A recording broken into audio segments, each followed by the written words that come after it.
If a ball is performing pure rolling motion and there is no deformation, then we don't expect any frictional force to act, and there is no reason for the ball to stop at all. So the ball should continue to move. However, in reality, we know that any ball does stop on its own after some time.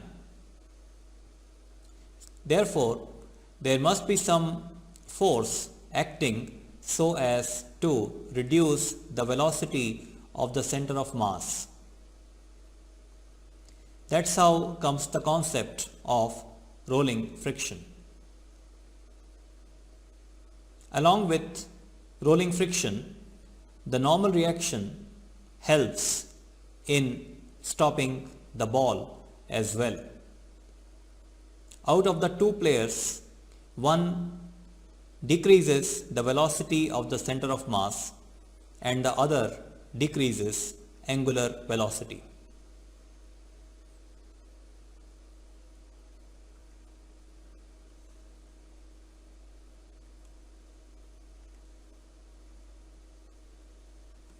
Consider a ball which is moving towards right side,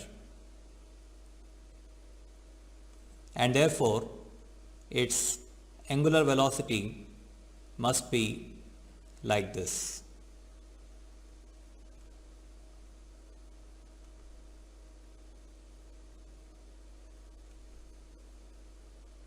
Normally, we say that the normal reaction passes through the center of mass. However, in reality, the front part of the ball presses the ground harder, shifting normal reaction towards the right side.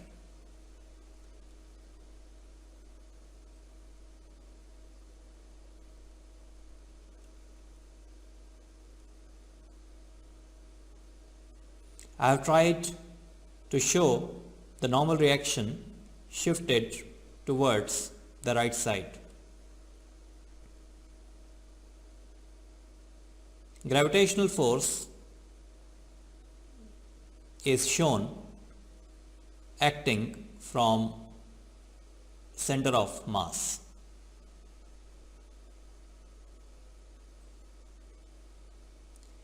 The curvature which you see here, this won't be spherical, it would be deformed.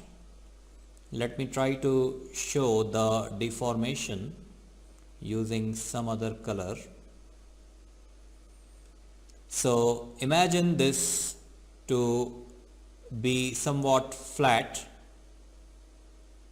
and normal reaction passing from the right side in this manner.